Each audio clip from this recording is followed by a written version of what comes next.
Individually, we are seeking freedom. Everyone is. And always the idea of seeking freedom brings questions, and several questions have, or thoughts, have come into this classwork, all indicating a clarification, or the need for a clarification of freedom. The question was asked the other evening whether we on the spiritual path can be limited or hindered by friends or relatives. The answer is no.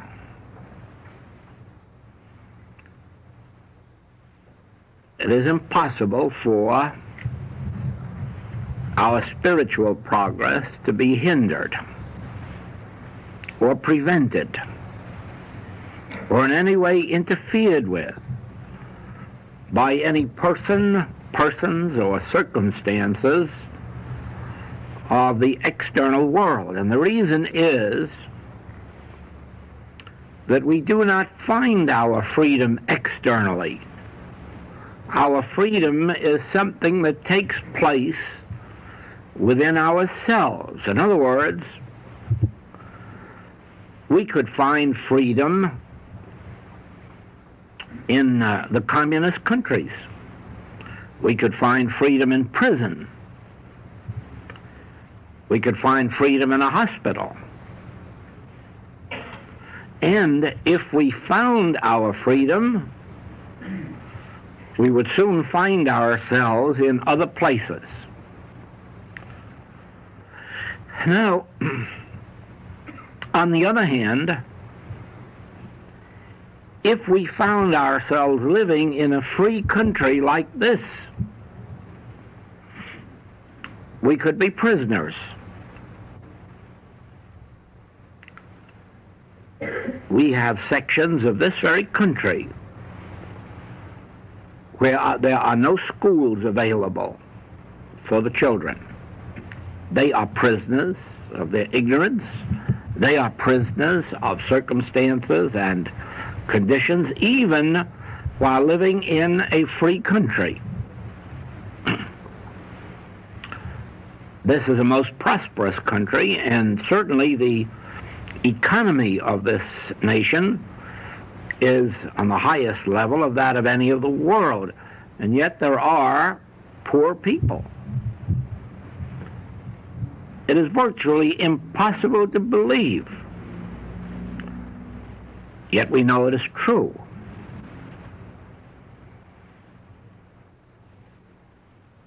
In today's paper, we read of a section of Honolulu in which there are people living virtually in slavery.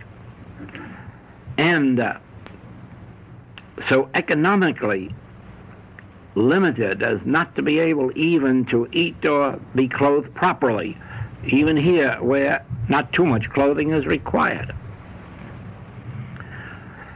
You see, freedom is not a condition of matter. Freedom is, first of all, a condition of the soul. And if we do not find our freedom in our soul, we will find limitation and bondage in our external experience. All external limitation and bondage represents that degree of limitation, enslavement in our spiritual life. It is for this reason that this country is made up principally of those who are either in economic or religious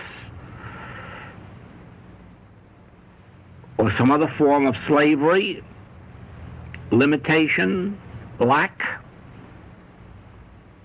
in some other country. And yet, because they found a free spirit within themselves, they eventually found themselves in a free country, while all of the other relatives and friends of theirs remained back in bondage and in limitation. In other words, you cannot give freedom to a nation of people or to a race of people. You first bring freedom to your own soul. Then you can bring some form or some measure of freedom to those who are looking to you for it. You will remember that Moses brought some measure of freedom to the Hebrews of Egypt, but only a limited amount, because even after he got them away from Pharaoh's influence, they tried so hard to get back to the limitations of the worship of idols, right back into the religious bondage from which they'd been freed. All through the history of the Hebrew people, from Moses to the Master, you find them in and out of freedom, in and out of slavery, in and out of wars, in and out of lack or limitation. Why? Each of the experiences really represents the degree of their soul or spiritual unfoldment. And in periods when there was a great religious leader, a free soul, some measure of that freedom was felt among the people and then experienced. And then in the absence of some great free soul, limitation would descend again. Now, to be more specific with us, no one external to us can limit us or hinder us. Why?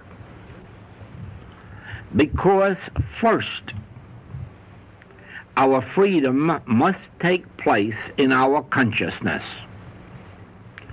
And this no one can prevent, because fortunately, they can't read our thoughts. They cannot read our consciousness. They cannot read what's going on in our soul. And so it is that we can walk around at home, or we can walk around on the street, we can walk around in business, making a transition from slavery of the senses to freedom of the soul. It all takes place within our consciousness. Again, there are those who complain of lack of time. You see, none of this is really limiting, because there is no lack of time. That is merely the excuse that one person uses, whereas the other person uses lack of money, and the third one uses lack of sight or lack of hearing. These are all just alibis and excuses. There are 24 hours in the day for everybody. There is a rather universal belief that we require 8 hours of sleep. There isn't a bit of truth to that, not a bit. I doubt that you'll find any records of anybody dying if they only had 7 hours, or being very hurt if they only had 6.5. And there is a whole hour or hour and a half out of the 24, when we can have complete freedom because everyone else is sleeping. We all know how many 10-minute periods and 15-minute periods and 5-minute periods there are during the day and evening and night when we can be active in our consciousness and still carrying on our home duties or business duties, art or professional duties. In other words, freedom is something that is attained, first of all, within us. And therefore, it is not at the mercy even of those countries who make laws against religion, because they cannot stop us being religious internally. Again,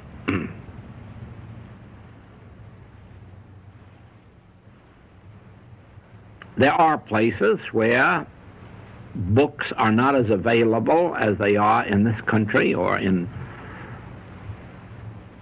the European countries, but books are not essential to our freedom. The only thing essential to our freedom is the desire to be free.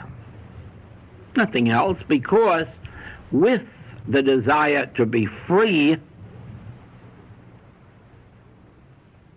the means toward bringing it about reveal themselves. In the same way that in Oriental teachings it is said, when the student is ready, the teacher appears. And I think that everyone who has ever had a serious thought toward spiritual enlightenment has found that to be true. Now, sometimes the teacher appears externally as a man or a woman. Sometimes the teacher appears externally as a book, scripture. Sometimes the teacher appears inwardly, because there is no absolute need for an external teacher, whether man, woman, or book. When the desire is sufficiently deep, if there are no external teachers, no external books, the teacher will appear inwardly, because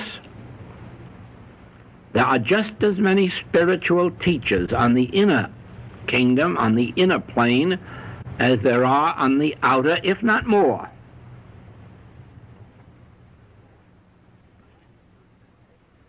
The last few centuries have not bred many spiritual teachers, but in centuries past, there have been spiritual teachers by the hundreds in every generation.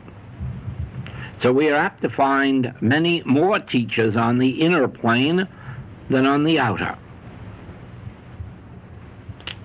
Again,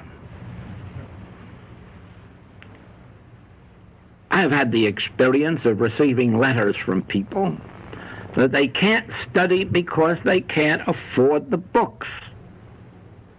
Now, you know that there's all the spiritual books in the public libraries in this country, in England, and Africa, and Australia, and New Zealand. Not only our books, but spiritual books and teachings of all natures. You know that a person making such a statement is merely trying to hide from being taught. They're trying to ensure the fact that they won't be taught. It would only take 1 second for them to pick up a telephone or walk down to the nearest library and find out how many wonderful books there are there, or the second-hand bookstores. Probably most of you noticed my library at home. I'm sure only a few of you realize that 75% of all the books in that library came from secondhand bookstores, and most of the important ones cost anywhere from 5 cents to 25 cents. And they can't be duplicated in new books because they're out of print. But they're to be found in secondhand bookstores for next to nothing. Certainly, I couldn't have bought those books new at the time when they were bought. But I could do the next best thing, borrow them from the library, and what I couldn't borrow from the library, buy in a secondhand bookstore. Now, the point that I'm making is this. If we are physically bound by sin or disease, if we are physically bound by any form of physical limitation, or mental, or moral, our freedom is closer to us than breathing. If only we have the desire to break through. I know it can't be a mild desire. It can't be just the hope, oh, I wish I were free. Oh, I wish I were like other people. Oh, I wish I knew what other people know. Oh, I wish I had their education. They're liars, all of them. Because there is education for everybody up to the university degrees without going to college. There is physical, mental, moral, and financial freedom for anyone who has a sufficient drive for freedom within them. Without that drive, I know it can't be attained. It isn't going to come up and hit us over the head. And nobody can will our freedom to us. There must be within us a desire to the extent that it is virtually a passion. It must be a passion if we are to attain the heights that we sit around wishing for, hoping for, and then complaining doesn't come to us. Now, nobody external to us, no condition external to us is binding upon us. May bind us for a year or 5 or 10 while we struggle, strive, work, pray for our freedom. But freedom must come from any form of limitation. We on this path find our freedom first within the soul. Now here we come to a difficulty.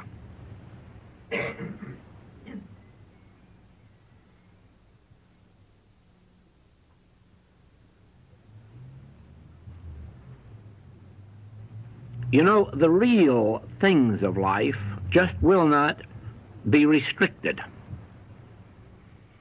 And for that reason, we can't find a word, because freedom won't, it won't limit itself to a word. It is like joy. It is like peace. You don't know what it is, you couldn't describe it, and you can't explain it. And the reason is you can't get it to confine itself to a word. And there is where we sometimes find our difficulty. For as many years as I can remember in this work, dating back to the early 1930s, I have been seeking for a word in which I could imprison what I mean. And I haven't succeeded in finding that word. I suppose it'll be bad for me and for what I mean if I ever do imprison it in a word. The nearest word that I can give you is the Christ. But it will only mean something to you if you can refrain from trying to understand what it means. If you try to pin down that term, the Christ, and find a meaning for it, you will lose it. Because what the Christ stands for cannot be restricted, cannot be limited into the confines of a word or a term. Except for that term, the Christ, there has only been one other term coined that could substitute for it. There's the Chinese word Tao.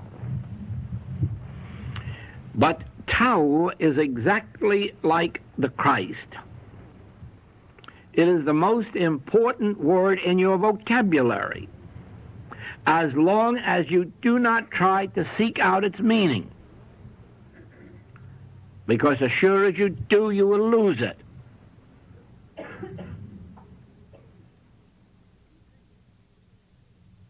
You see, the spirit, the consciousness of man cannot be confined or restricted. The soul of man. It is one reason. I don't mean to be upsetting you, even if I am. But I can't help this.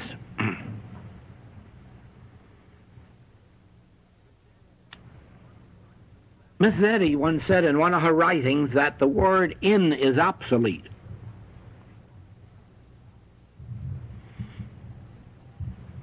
Because you can't get God in.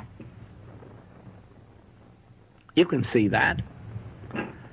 You can't confine God. You can't even understand God, analyze God, dissect God. You can't even name God. And the moment you would try to put God into the letters G-O-D, you'd have no more God. Now, the soul of man is free. The spirit of man is free. The consciousness of man is free. And that is why you can't get God into a religion. You can't get the Christ into a religion, and you can't get religion into a man. You cannot confine, restrict, limit God, Christ, or religion. These are free, and if you ever try to restrict them into a form, you lose them. You cannot put a prayer into words. There never has been a set of words that constitute a prayer. Now, you can make up a lot of substitute prayers and a lot of words, but they're not prayers. And the proof of the fact is, recite them from now to doomsday and see what happens to you. No matter how sacred you think they are, just keep repeating them and see what happens to you. You'll become an automaton.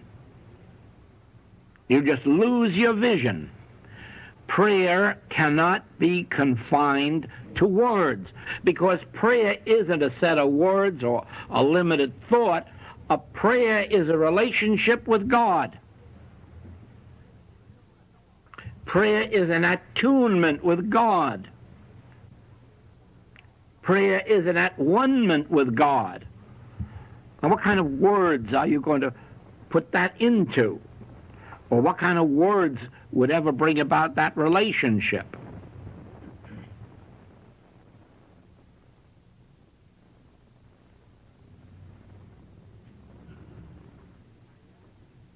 what is prayer?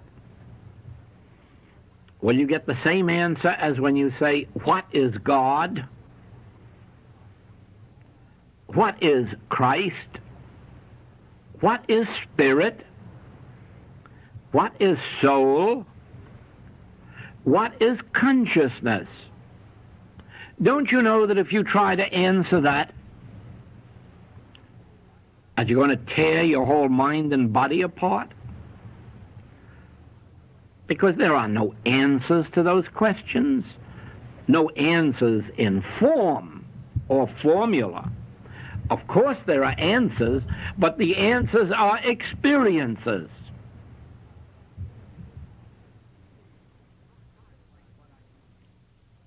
Try to think what I mean. Let me put it this way. Are there Jewish prayers? Are there Protestant prayers? Are there Catholic prayers? Are there Vedantist prayers? Are there Buddhist prayers?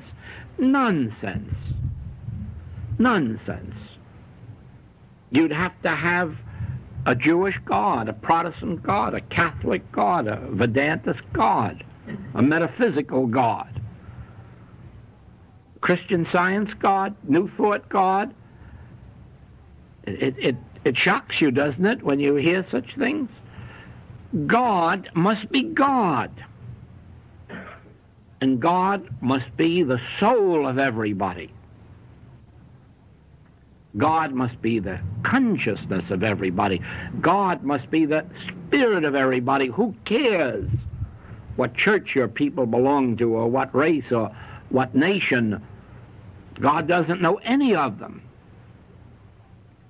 God only identifies himself as the soul of man. And if you would be at one with God, you must be at one with your soul, at one with your spirit, at one with your consciousness.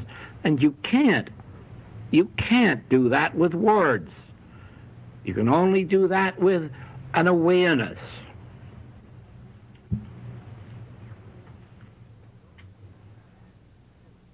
Those of you who have had experience in spiritual healing, have you ever found a treatment that heals? Do you know of some treatment that you could write down in words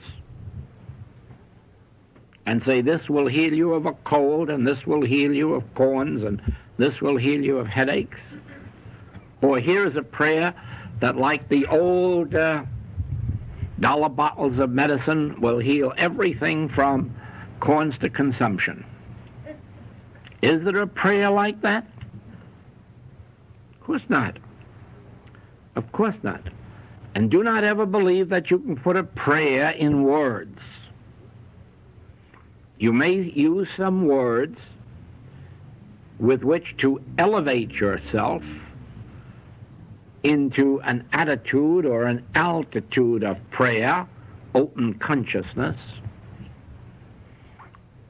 You may remember some specific principles of truth or scriptural promises that you use as a bridge or as a raft to get you across.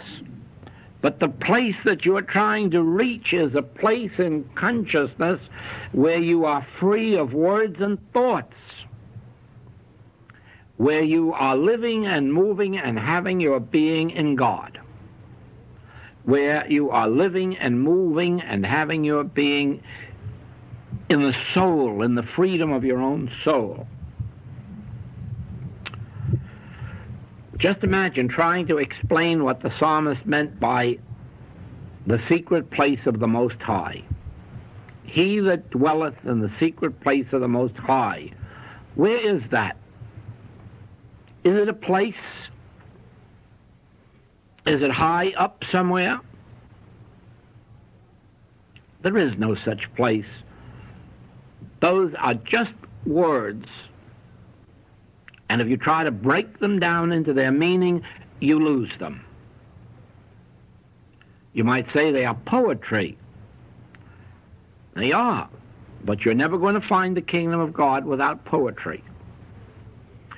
When we speak of go within, close the door, Go into your sanctuary and pray. Where is that sanctuary?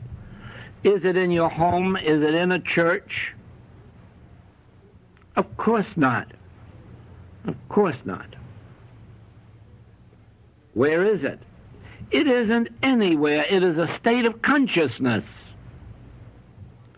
But just see what happens to it if you try to get practical and break down that term, the sanctuary, the inner sanctuary, and try to explain it and locate it. You lose it.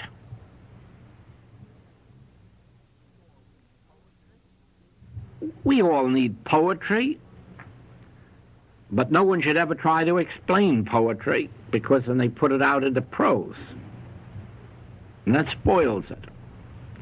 Poetry must be imagery, and imagery must be unlimited.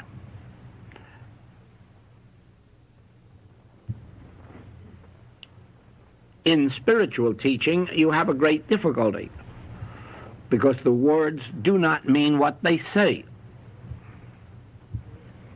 We're always up against seeming contradictions. They're not contradictions at all.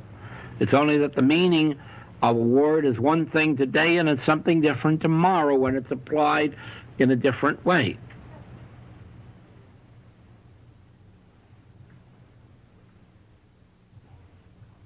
Freedom only comes when you can break the limitations of your mind and not try to pin everything down to a meaning. When you do not try to confine every statement to meaning something and the same thing always, it will not work.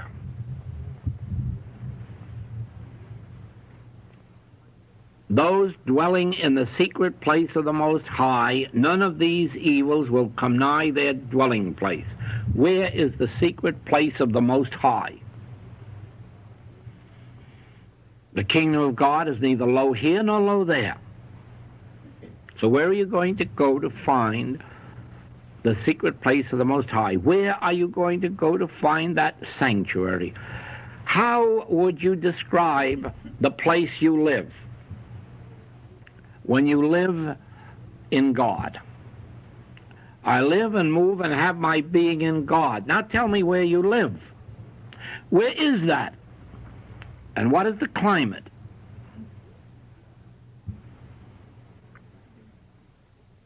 Do you see that if you would be free, you must let imagery and poetry have its way with you, and not try to confine yourself to the dictionary meaning of words.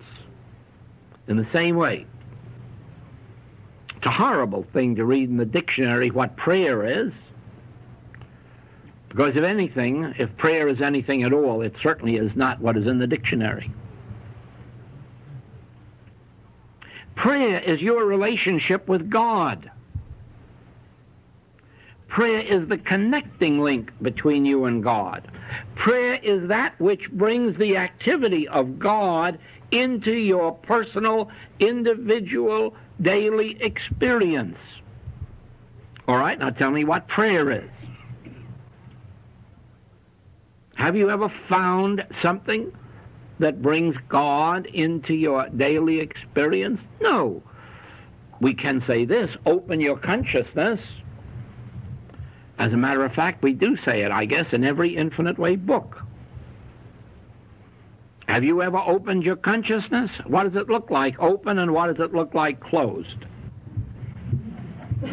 That's poetry, that's imagery.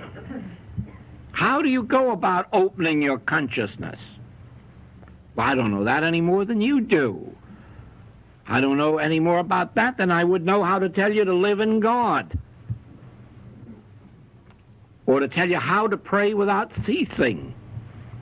Who can answer those things? No. One thing you do know, and knowing this does not bring about any limitation, You do know that there is a God. You know that the nature of God is omnipotence and omnipresence and omniscience. None of this is limiting. But there's only one reason why it isn't limiting. You certainly won't claim to know the meaning of omnipresence, omnipotence, or omniscience. You can't. Those are just words that you use that signify something to you. Now, to a lot of people, those words signify that God is a great big power that'll do something to other powers. In this work, it signifies the all power, the only presence, the only wisdom. But do you think for a moment we are consistent in that? No. Because after we have declared the omniscience of God, we turn around and say, I haven't enough understanding.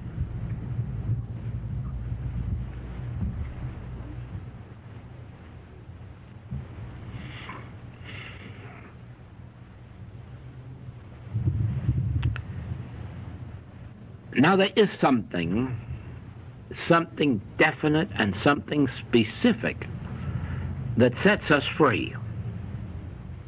Freedom is our goal, and there is a means of attaining it. Any kind of freedom. And the only term that we've learned to use is that the Christ. Now, if you can accept that word, if you can open yourself to receive that word and then rest in it, you'll find it functioning for you. If you try to understand it or explain it or have it explained, you will lose it.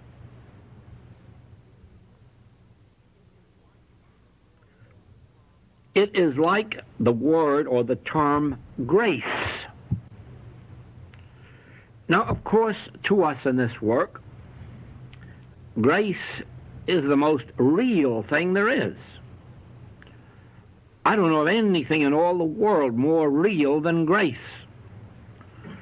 I can truthfully say that I've had more than 30 years of living by it. And yet if I try to put it into words for you, I cannot, beyond the fact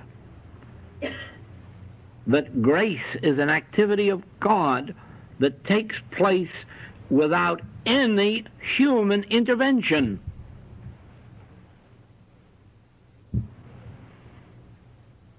It almost sounds like fatalism. It isn't. The very opposite of that.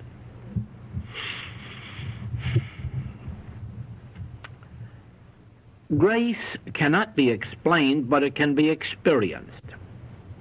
And it can be experienced in the moment that you release yourself from the effort of understanding it. The moment you try to take God's gift and confine it in a word or a sentence or a meaning, you've lost it. God's gift to you cannot be explained by any limited, finite language.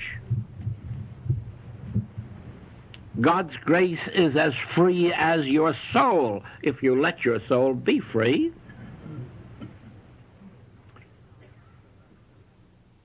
No, it isn't our friends or relatives that limit us. It's we who limit the freedom and the activity of our own soul.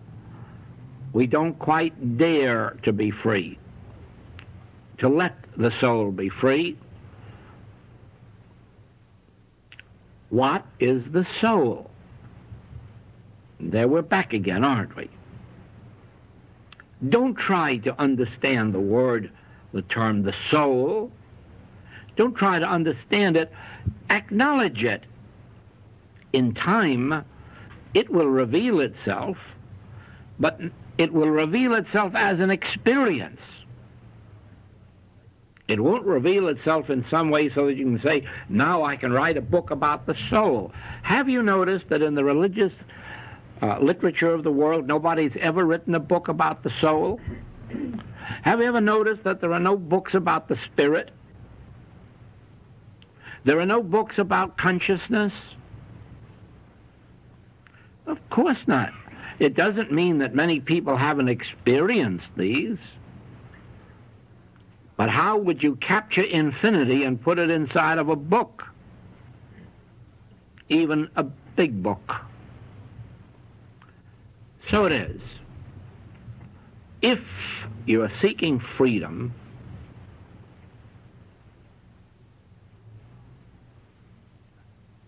realize that in your vocabulary you have embraced words like God, soul and spirit, consciousness, Christ, love, and then loose them and let them go. Don't try to bring them down to the confines of your mind, because they won't fit in. Nobody's ever had a mind big enough to hold the soul of man or to hold divine love. And nobody's ever had a mind big enough to embrace these. And yet the soul of man can experience them. The being of man can experience them. The consciousness of man can experience them. But you experience them and let them go. And the experiences come over and over, and they go. When they go, you let them go. It isn't possible 24 hours a day to sit on cloud 9, because those who are given the freedom of the soul, well, we have another term for it. Be the light of the world.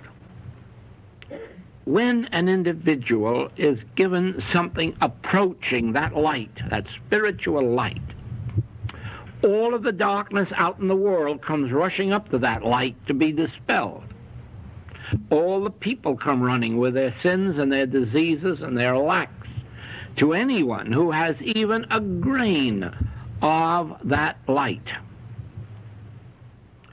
So that when you become the light, even in a tiny measure, you're never given permission to go off and sit up in the mountain somewhere forever and live with it and love it. No. You're allowed your 40 days on a mountaintop. 40 days usually comes down to about 48 hours. Occasionally. And then you come down to the valley and you heal the multitudes and forgive their sins and feed them, sometimes with physical food and sometimes with spiritual meat and wine and water.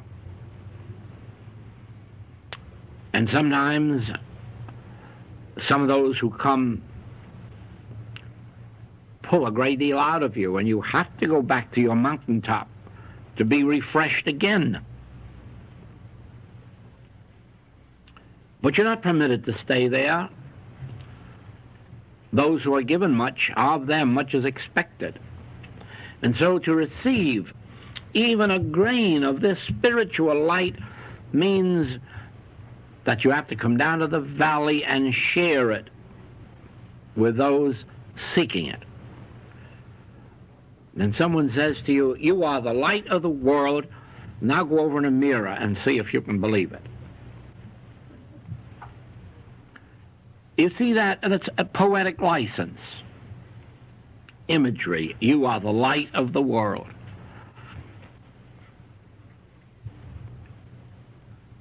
No, you don't feel like the light of the world. Sometimes you feel like the heavy weight of the world.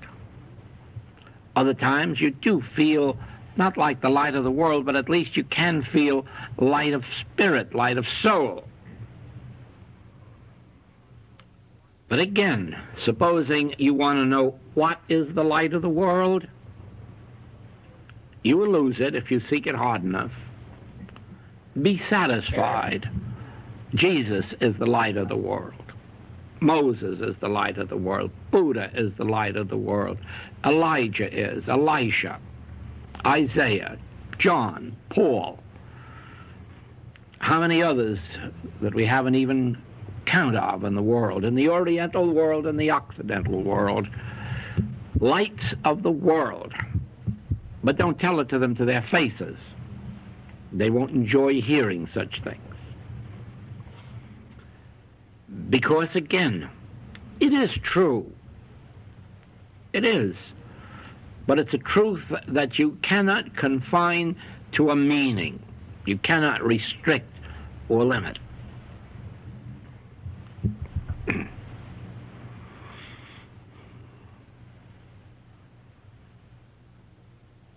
How many times there have been those who wanted to see us in an office building with all of our headquarters together? Can you imagine that? Our office has always been right in my hat, and I don't wear a hat. And that's the way it must ever be. Otherwise, you're going to limit this infinite way to a building somewhere, or to a meaning, or to a group of people, or to a religion. Can you not see that that is not the intent of this? The intent of this work is to set us free. We don't have to be bound to any buildings. We don't have to be bound to any places. We can go in and out of all the buildings we like. The only thing would be the horror of having to be there always. So it is. Freedom is attainable by any one of us. Freedom in Christ and freedom from the discords of this world. Freedom is not going to come lightly or quickly to anyone. It is a struggle. But the whole point is whether or not the desire for it becomes a passion, becomes a way of life, becomes the ultimate meaning of life, or whether we are hoping in some pastime to achieve it. And it cannot be that way.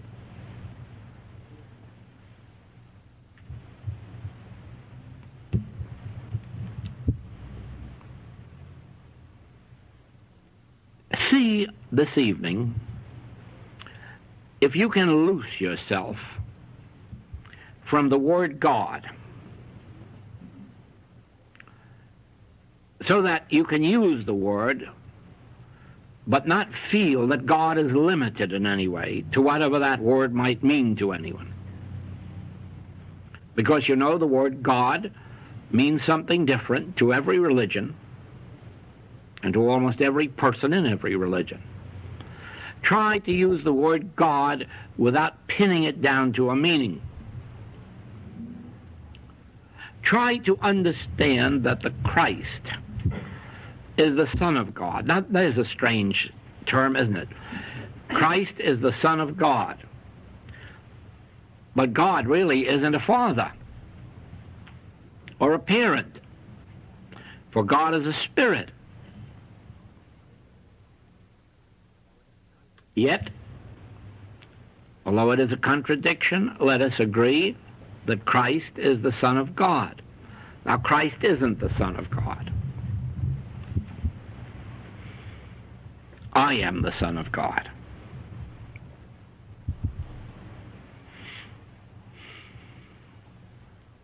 Ah, but I am Christ. Oh, am I? Now, what does that mean?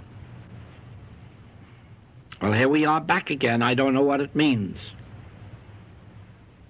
Can we accept it then, that Christ is the offspring, that is, the emanation of God, without trying to be too particular about what it exactly means? Or can we do this? What is the function of the Christ? Well, what did Jesus say about that? I am come that ye might have life, and that ye might have it more abundantly. And I have been with you since before Abraham was. I am with you.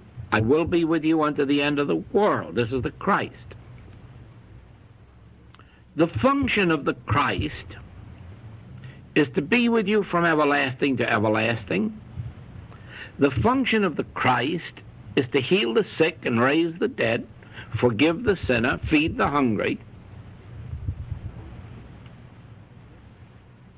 Now, can you accept this? That Christ is incarnated in your consciousness? Or that Christ is manifest as your consciousness? Can you accept that without trying to run around trying to find out what the Christ means? Just accept the term, the Christ, the emanation of God, is your very consciousness, or is embodied within you, and its function is that you might have life and that you might have it more abundantly. And then drop it, let it go. Rest in that word. Supposing a spiritual teacher said to us, don't worry about all this nonsense with the atom bombs out there and the nuclear fission. Don't worry about that. That is only the arm of flesh. Do you think we could rest in his word? No. No, we'd first have to ask him what the arm of flesh is and how it functions and what it means. And we'd probably look up the dictionary to be sure that we had it. Then we trace it down in a metaphysical dictionary. And before we got through, we'd be so embroiled with mental imagination that we would have lost the entire secret of the way. Rest in this word that they have only the arm of flesh. Rest in it. Relax and stop taking thought. Christ, the Son of God, or emanation of God, is the soul and the life of your being, the consciousness of your being. Therefore, you have never been without the Christ. At any time of the past, the present, or the future, in health or in sickness, in life or in death, in purity or in sin, you have never been separated from the Christ, because I have never left thee, and I will never leave thee, and I will be with thee unto the end of the world. Can you rest in that word? That the Son of God, the emanation of God, the activity of God, the grace of God, the peace of God is my very soul, my very consciousness? Rest without taking thought. Take no thought now for your life. You see, you can be given freedom. You can accept freedom. Only don't pin down, restrict, limit, but open up your whole soul to accept this truth, that God has incarnated himself as your individual consciousness. What do you mean by incarnate? I don't know any more than you do. I never saw it. I know it. Probably I know it as poetry. Probably I know it as imagery. But I do know this, that even though a poet said God is closer to me than breathing, I know it's true without opening up my lungs to see if he's in there. Do you see? Get mentally free. Accept your freedom from the limitations of made-up words and made-up prayers. And accept the poetry of your soul, the imagery of your soul. Accept your freedom in God. Don't lose it by trying to analyze that phrase. God in the midst of me is mighty. You don't know what it means any more than I do. But it's a truth, and I can rest in that truth because I can feel the truth of it.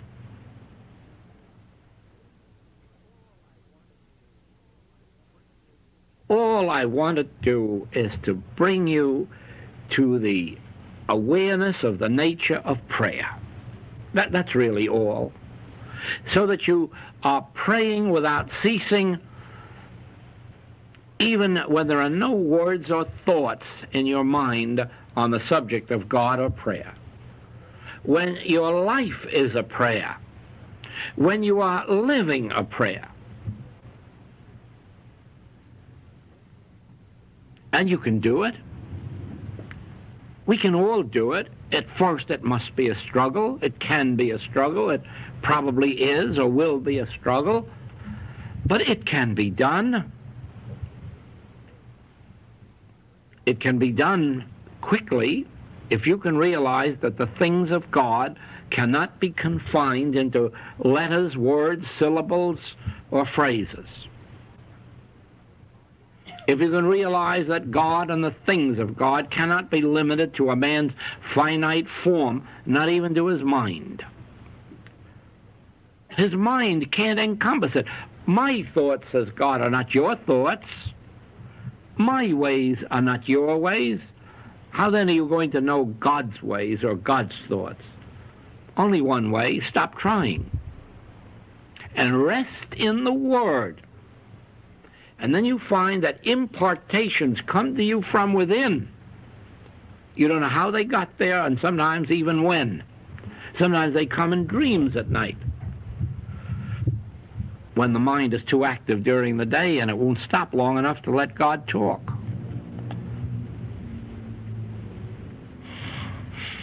Rest in this Word. Within your very being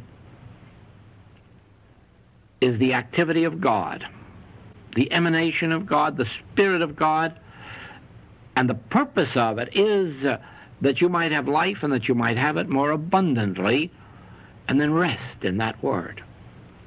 Rest.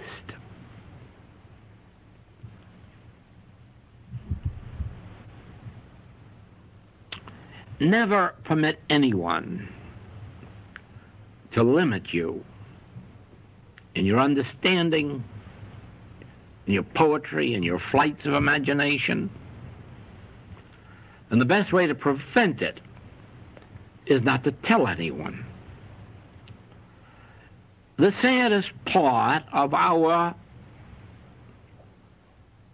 religious life is the desire to carry our husband or wife or child into heaven. More tragedies come about through this than through any other one cause, because we insist on throwing our pearls before swine. Only we won't call them swine when they belong to our own family. We don't mind if it happens to be the neighbor down the street. But the word swine also is only imagery, it's only poetry, it just means the unillumined. That's all it means. It doesn't mean an animal, it doesn't mean an actual swine. It's just imagery to denote the unillumined thought. And when you insist on going home and think, oh, I had a lesson today, let me tell you about it. You who have been preparing for it for years, you're going to tell it to someone who doesn't even believe there's a God, perhaps. Do you not see? It's thrown right back at you. Even with the best of will, even where it's not intended that way, it comes back at you and hits you. We must never tell the secrets of our soul, of our religious life, except to those who are of our own household. Not by blood, a spiritual household, those who are of our own state of consciousness. Because your religious life is something very, very sacred, or should be. And if you keep it locked up in you, the God that seeth in secret rewardeth openly. In other words, well, I think Emerson probably said it better than anybody before or since. What you are, shriek so loudly I cannot hear what you say. If you keep this spiritual wisdom locked up within you, there isn't anybody out here with an ounce of soul that won't sooner or later detect it. Whereas walking around talking about it, shouting it, trying to force it on someone, they're not going to believe it. And you wouldn't believe it if you heard someone else doing it. You'd say if they really knew it and believed it, they'd be still about it. It was Lao Tzu who said, those who know the truth never voice it. Those who voice the truth don't know it. And that's absolutely right, except when we are voicing it in this communion of the Spirit, the sharing of the Spirit with those of our own household. Otherwise, I never heard spiritual teachers going around on airplanes or trains or boats talking about their religious convictions. How could they, unless they found somebody in tune?